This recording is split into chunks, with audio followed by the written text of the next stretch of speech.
ಪ್ರಶ್ನೆ ಉತ್ತರ ಇದೆಯಾ ಮಾನ್ಯ ಸಭಾಧ್ಯಕ್ಷರೇ?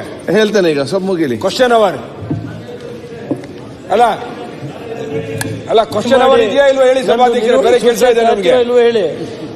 ಮಾನ್ಯ ಸಭಾಧ್ಯಕ್ಷರೇ, ಬೆಳಗ್ಗೆ ಕಾಯ್ತಾ ಇದ್ದೀವಿ. ಅದು ಪರಿಸ್ಥಿತಿ ನೋಡಿ ತೀರ್ಮಾನ ಆಗ್ತದೆ. ಬೇರೆ ಕೆಲಸದವರು ಹೋಗಿ ಬರ್ಬೋದು. ಅಲ್ಲ ನೀವು ಪ್ರಶ್ನೆ ಅಲ್ಲ ವೆರಿ ಇಂಪಾರ್ಟೆಂಟ್. ನೀವು ತಗೋಬೇಕು. ನೀವು ಅದು ಕೂತ್ಕೊಳ್ಬೇಕು. ನೀವು ಬೆಳಗ್ಗೆ 8 ಗಂಟೆಗೆ ಬರಕ್ಕೆ ಕೇಳ್ತೀರಾ? ನಾವು ಬೆಳಗ್ಗೆ ಏನ್ ಮಾಡ್ತಿದ್ರೆ ಇಂಥ ಪರಿಸ್ಥಿತಿ. ಮಾನ್ಯ ಸಭಾಧ್ಯಕ್ಷರೇ, ಬೆಳಗ್ಗೆ ಆಯ್ತು, ಅವ್ರು ಮಾತಾಡ್ಲಿ. ಒಂದು ಮಾತಾಡ್ಲಿ ಅವರು. ಹರೀಶ್ ಮಾತಾಡಿದ ಮೇಲೆ ಕೊಡ್ತೀರಾ? ಏನಿದೆ ಈಗ ನಿಯಮ 60 ನಾನು ಕೇಳಿರೋದು. ನೀವು ಬೇಡ ಅಂತ ಹೇಳಿದ್ರಿ. ಈಗ ಮಿನಿಸ್ಟರ್ ಮಾತಾಡಿ ಬೇಡ ಅಂತ ಹೇಳಿಲ್ಲ. ಮಿನಿಸ್ಟರ್ ಮಾತಾಡಿದ್ರಿ, ಎಲ್ಲ ಸರಿ ಆಯ್ತು ಅಂತ ಹೇಳಿದ್ರಿ. ನಾನೆಲ್ಲ ಮಂತ್ರಿಗಳು ಉತ್ತರ ಕೊಡ್ತೀನಿ ಇಲ್ಲಿ ಅಂತ ಹೇಳಿ. ಆಯ್ತು, ಮಂತ್ರಿಗಳು ಬರ್ಲಿ. ಅಲ್ಲ ಬರ್ಲಿಕ್ಕೆ ಇಲ್ಲಿ ಗೊತ್ತಿಲ್ಲ ಸರ್. ನಾವು ಕರೆಸ್ಬೇಕು. ಇಲ್ಲೋ ನಾವು ಧರಣಿ ಕೊಡ್ತೀವಿ ಬೆಳಿಗ್ಗೆಯಿಂದ. ಇದೇ ಇಲ್ಲ ವಾಪಸ್ ಆಯ್ತು. ಹರೀಶ್ ಮಾತಾಡಿ. ಹರೀಶ್ ಮಾತಾಡಿ. ರೇವಣ್ಣರೇ 5 ನಿಮಿಷಕ್ಕೆ ಮುಗಿಸ್ಬಿಡ್ತೀನಿ ನಾನು. 5 ನಿಮಿಷ ರೇವಣ್ಣರೇ.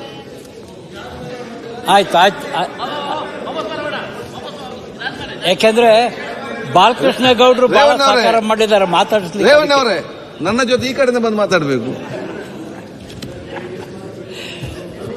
ಸಭಾಧ್ಯಕ್ಷರೇ, ಇಲ್ಲ ಸಭಾಧ್ಯಕ್ಷರೇ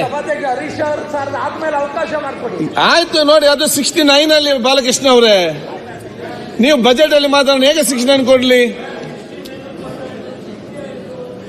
69 ಕೊಟ್ರಿ, 60 ಕೊಟ್ರಿ, ಗಮನ ಸೆಳೆಯುವ ಸೂಚನೆ ಕೊಟ್ರಿ.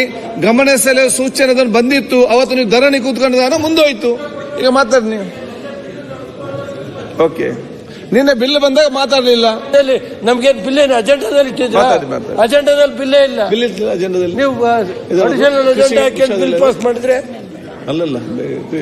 ಸಭಾಧ್ಯಕ್ಷರೇ, ಅಜೆಂಡಾ ಇತ್ತಲ್ಲ, ಸಪ್ಲಿಮೆಂಟ್ ದಾವಣಗೆರೆ ಜಿಲ್ಲೆಯ ಅಜೆಂಡಾದಲ್ಲಿ ಇತ್ತಲ್ಲ. ದಾವಣಗೆರೆ ತಾಲೂಕು ಹಾಗೂ ಹರಿಹರ ತಾಲೂಕು ಅಭಿವೃದ್ಧಿ